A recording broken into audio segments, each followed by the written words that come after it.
Assalamualaikum warahmatullahi wabarakatuh. Perkenalkan saya Indah Nur Hidayah dengan NIM 021. Di sini saya akan mempresentasikan hasil proposal saya tentang pengaruh pertumbuhan ekonomi, infrastruktur, pendapatan per kapita terhadap kesejahteraan masyarakat dengan zakat infak sodako atau biasanya disebut dengan JIS sebagai variabel moderasinya. Di sini alasan saya mengapa mengambil kesejahteraan sebagai variabel dependennya, karena kesejahteraan masyarakat itu merupakan suatu hal yang setiap orang itu harapkan. Dengan begitu sangat penting untuk kita itu mengetahui faktor-faktor yang mempengaruhi kesejahteraan masyarakat. Sedangkan untuk memahami faktor-faktor yang mempengaruhi kesejahteraan masyarakat sangatlah krusial untuk merumuskan kebijakan yang tepat. Kesejahteraan sendiri adalah suatu proses dinamika yang memberikan nilai kepada seseorang tentang kehidupan mereka yang berubah lebih baik ataupun sebaliknya. Kualitas hidup masyarakat yang lebih baik itu akan menunjukkan kesejahteraan masyarakat yang semakin meningkat dan maju. Dan setiap negara, baik negara berkembang maupun negara maju, terus melakukan pembangunan ekonomi dengan tujuan yang sama, yaitu meningkatkan kesejahteraan suatu bangsa. Hal ini dapat dilihat dari tingkat pertumbuhan ekonomi, infrastruktur, dan juga pendapatan per kapita. Nah, alasan saya itu mengambil zakat infak sodako atau JIS sebagai variabel moderasi dikarenakan di situ sebagai instrumen filantropi Islam yang memiliki potensi untuk memoderasikan hubungan antara faktor-faktor ekonomi tersebut terhadap kesejahteraan masyarakat. Dari variabel-variabel yang saya ambil tersebut terdapat 6 rumusan masalah. Yang pertama itu bagaimana pengaruhnya pertumbuhan ekonomi terhadap kesejahteraan masyarakat, dan yang kedua bagaimana infrastruktur itu mempengaruhi kesejahteraan masyarakat, dan yang ketiga bagaimana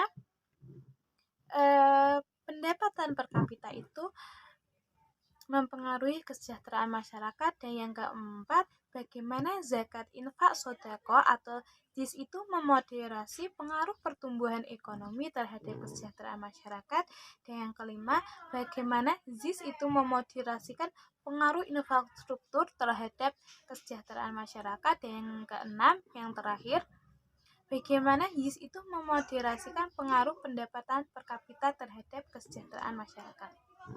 Nah, dengan rumusan-rumusan masalah tersebut terdapat manfaat dari penelitian saya. Manfaat ini ada 2 metode. Yang pertama itu manfaat secara teoritis. Di sini saya mengambil manfaat teoritis itu ada 3 bagian. Yang pertama kepada penulis. Penulis itu berharap penelitian itu dapat meningkatkan pengetahuan tentang pertumbuhan ekonomi, infrastruktur, pendapatan per kapita, JIS, dan kesejahteraan masyarakat. Dan bagi penelitian yang selanjutnya itu diharapkan bisa dijadikan sebagai patokan atau acuan untuk selanjutnya, serta menambahkan hal-hal baru pada keterbatasan penelitian ini agar penelitian selanjutnya itu lebih sempurna.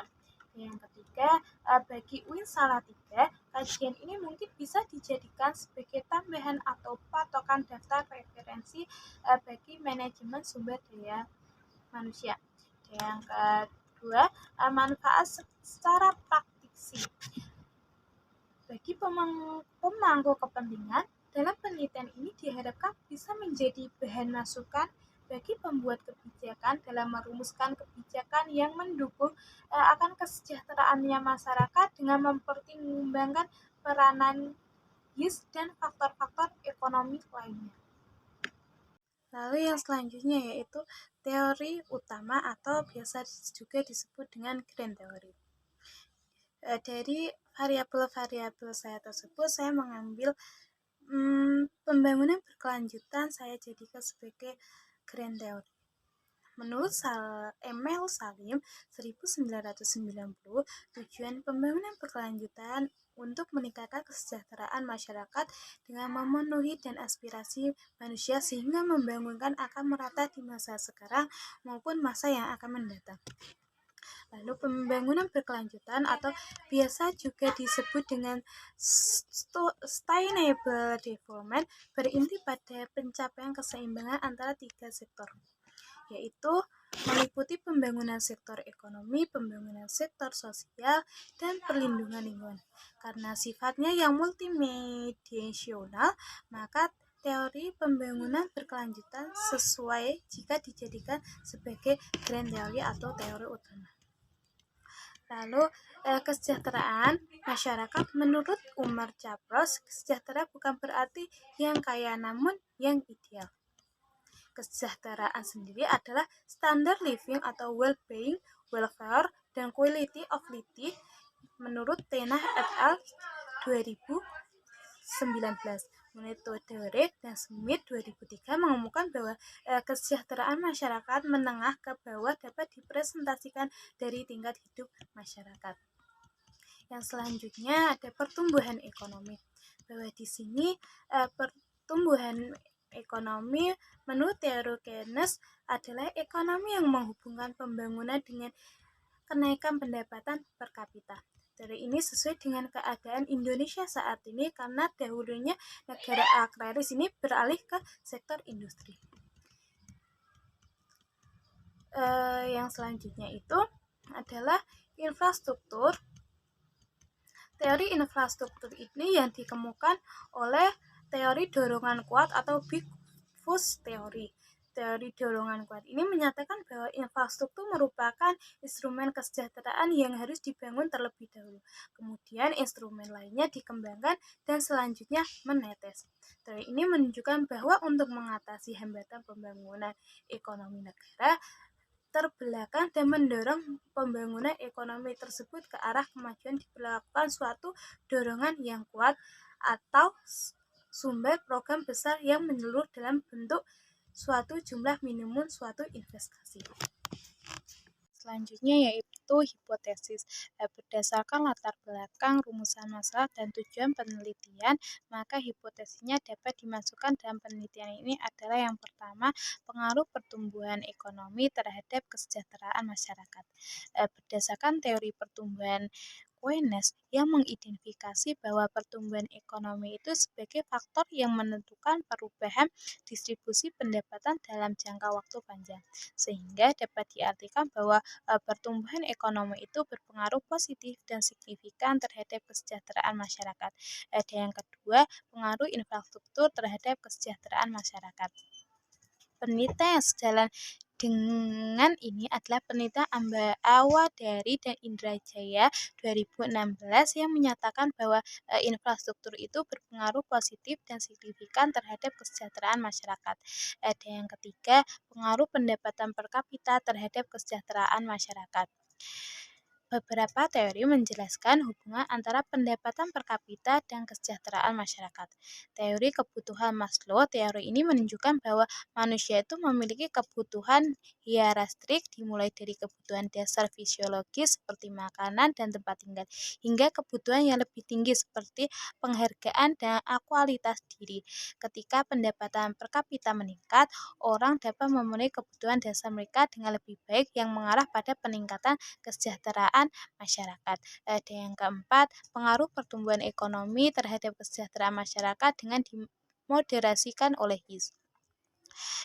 Efektivitas dan memoderasi hubungan antara pertumbuhan ekonomi dan kesejahteraan masyarakat ini tergantung pada beberapa faktor, antara lain pengolahan ZIS yang efisien dan efektif, sehingga dapat disimpulkan bahwa ZIS itu dapat memediasi hubungan antara pertumbuhan ekonomi terhadap kesejahteraan masyarakat.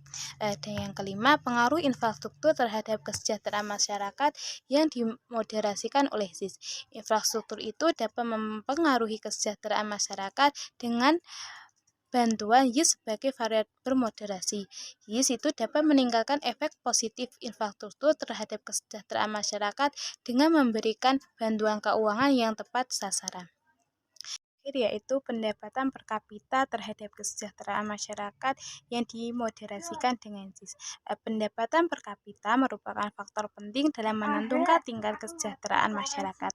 JIS itu dapat memoderasi hubungan antara pendapatan per kapita dan kesejahteraan masyarakat dengan cara mengurangi ketimpangan pendapatan, meningkatkan akses terhadap kebutuhan dasar, meningkatkan kapasitas manusia, dan mendorong kewirausahaan. Sehingga di sini dapat disimpulkan bahwa JIS itu memperkuat secara signifikan pengaruh pendapatan per kapita terhadap kesejahteraan masyarakat.